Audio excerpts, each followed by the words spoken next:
What are the things that we people need to work on, किन चीजों पे हमें वर्क करना है, कौन सी वो 5 चीजें हैं जिन पे हमको सबसे ज्यादा मेहनत करनी है जब हम लोग रीअरेंजमेंट को सॉल्व कर रहे होते हैं। तो सबसे पहला पॉइंटर आता है कि आप लोगों ने, जरूरी है कि आप जितने भी पार्ट ऑफ सेंटेंसेस हैं उनको एक बार पढ़ लें।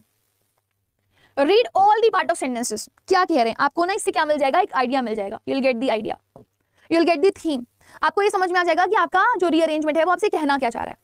सेकंड देखें, जैसे ही आप all the parts of sentences को पढ़ लेंगे, आपको जो मेन थीम है, जो मेन आइडिया है वो पता चल जाएगा यहां से, so that you will be able to understand कि कहां से बात शुरू हो रही थी और कहां पर बात खत्म हो रही है। तीसरी चीज, eliminate which can not be the first sentence और लास्ट सेंटेंस। आप कोशिश करें एलिमिनेट करने की उन सेंटेंसेस को जो पहला कभी नहीं हो सकता और जो लास्ट कभी नहीं हो सकता। अब इसका क्या मतलब है, सुनना बहुत ध्यान से। जनरली क्या होता है, एक प्रेपोजिशन को कनेक्टिंग वर्ड माना जाता है, एक कंजंक्शन को कनेक्टिंग वर्ड माना जाता है, एक हेल्पिंग वर्ब या मेन वर्ब को भी क्या माना जाता है, कनेक्टिंग वर्ड माना जाता है, या फिर आपका कोई रिलेटिव प्रोनाउन आ जाए उसे भी आप कनेक्टिंग वर्ड मानते हो। तो जितने भी आपके कनेक्टिंग वर्ड है, मैं यहाँ पर लिख देती हूँ, जितने भी आपके कनेक्टिंग वर्ड हैं, all the connecting words can never be your first sentence, वो आपके पहले का सेंटेंस कभी नहीं हो सकते, और जितने भी आपके कनेक्टिंग वर्ड्स हैं वो आपके लास्ट सेंटेंस भी कभी नहीं हो सकते।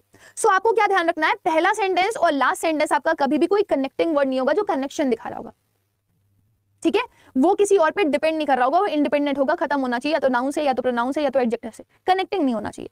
अच्छा, ये हो गया, पहला पॉइंट समझ में आ गया, सेकंड पॉइंट समझ में आ गया, थर्ड पॉइंट समझ में आ गया। अब क्या होता है, अब नाउ जब आप लोग फर्स्ट और लास्ट सेंटेंस ढूंढ लोगे ना, तो आप बहुत आसानी से पेयरिंग कर सकते हो, बहुत आसानी से आप पेयरिंग कर सकते हो, बहुत थॉटफुल होकर के पेयरिंग कर सकते हो। जैसे कि आप लोग को पता है इज, एम, आर, वॉज, वर के साथ वर्ब की कौन सी फॉर्म आती है, आईएनजी फॉर्म आती है, ठीक है।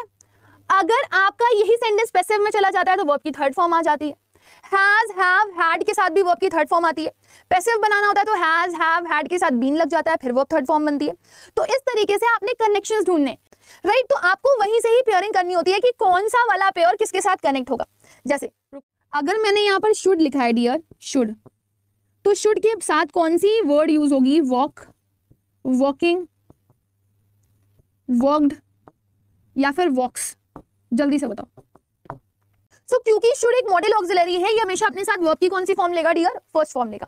तो आपको यही बात ध्यान रखनी है यहाँ पर कि आपका ये एक ऐसा वर्ड है जो अधूरा है। ये गाना गाता है, मैं अधूरा जी रहा हूँ, मुझे इतनी सी मोहलत तो दे, तो ये मोहलत देगा कि अपने साथ वर्ब फर्स्ट ऐड करेगा, तो या तो वॉक आएगा, या तो वॉकिंग आएगा, या तो वॉक आएगा, या तो वॉक्स आएगा। लेकिन आपने जब रटिया वर्ब की फर्स्ट फॉर्म आती है तो फर्स्ट वाला टिक करके आओगे, कोई और टिक करके नहीं आओगे। तो इस तरीके से आपकी पेयरिंग बनेगी, क्या बनेगी, पेयरिंग।